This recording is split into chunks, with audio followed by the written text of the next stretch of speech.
Hello, my name is Russell Myers. Welcome to Issues Unite. All right, so we're seeing all around the web stories of, increasing wages or sign-on bonuses. Yeah, those sign-on bonuses aren't drawing a lot of people in. Most people understand that a sign-on bonus is a one-time thing, and it does not mean a living wage for that job. I've been known to turn down bonuses because the pay was atrocious, aside from the bonus. So the bonus was a one-off deal, and I turned it down on more than one occasion.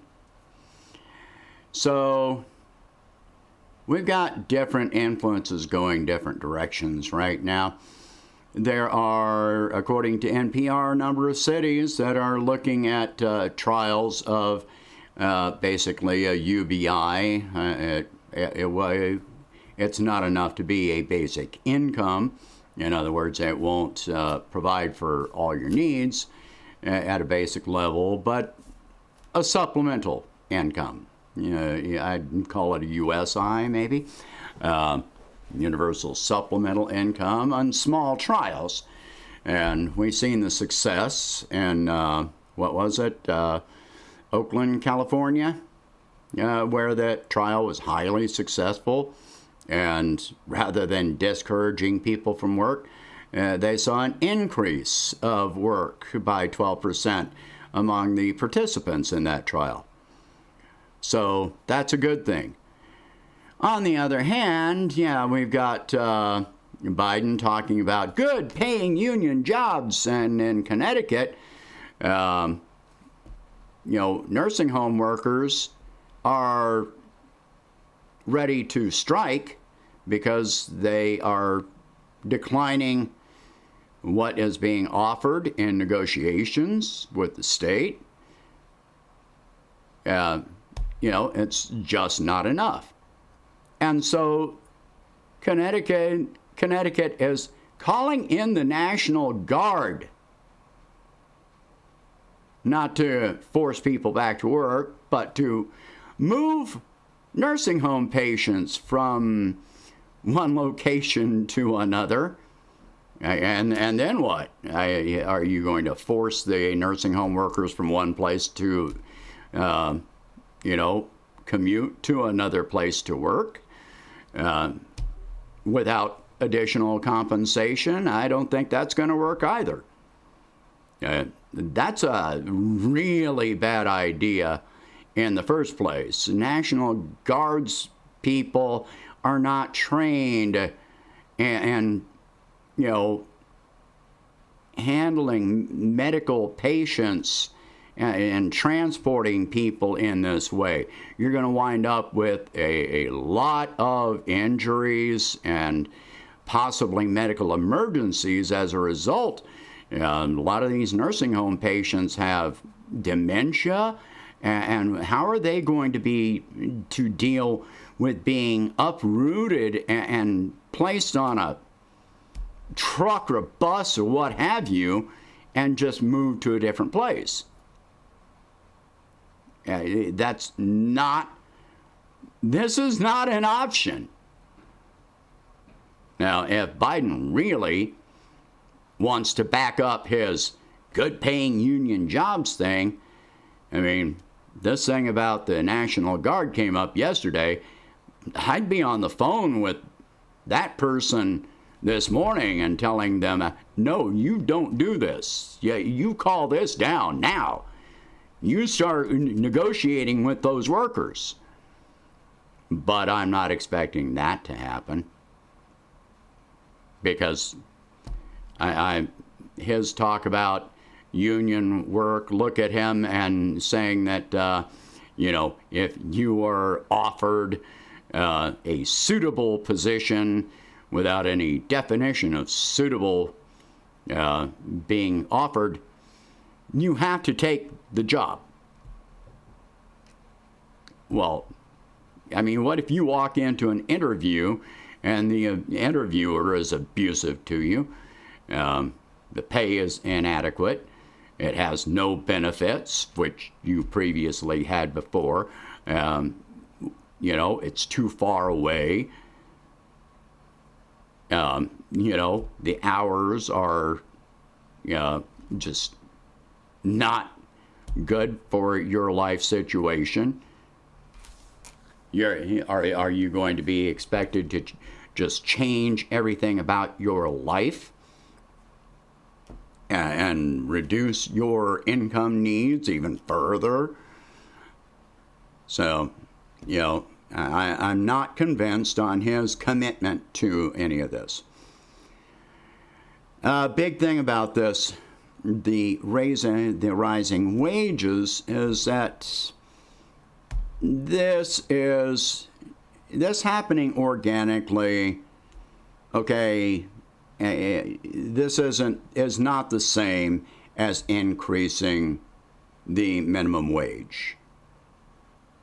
This is not a mandate. I've been in the position before myself where I was making a decent wage at a job, and then they cut my hours or even fired me just so they could hire somebody else in at a lower wage. It wasn't that they were not making enough of a profit. They absolutely were, but they just didn't want to pay what I was earning. So, this is not, saying that wages are rising, that can absolutely be temporary. But looking forward from this, I do expect some of this with wages rising to be permanent, at least some part of it. For one thing, I've pointed out a number of times that the labor participation rate has declined in recent years, and especially over the past year. This is an indication, and consumer spending, we'll get to that. But this means that people are redefining their lives as a whole. They want more of a life. They don't want their entire life to be centered around a job that they may not even enjoy. Might be a job that they hate just to keep a roof over their head. People want more than this now. I've always been a person that if I reached the point where I hated a job, I was gone. So, yeah, it's led to an interesting resume, but I've remained happy and, satisfied with the work I was doing. A lot of people just don't have that option right now. I grew up in it, and, a lot of my work experience has been in different times. I've established myself as a nurse well enough that I can largely do that, but only within limits now. Anyway, consumer spending. We keep on hearing how consumer spending is up. But then if you pay attention to the financial papers or reporting, then you also understand that prices are going up. So much of the consumer spending going up doesn't mean that people are buying more. It means they're paying more for what they're getting. So this is a one-off. Yeah, consumers might be buying more now than they were last year, which is how this is being measured, or measuring it against the previous month.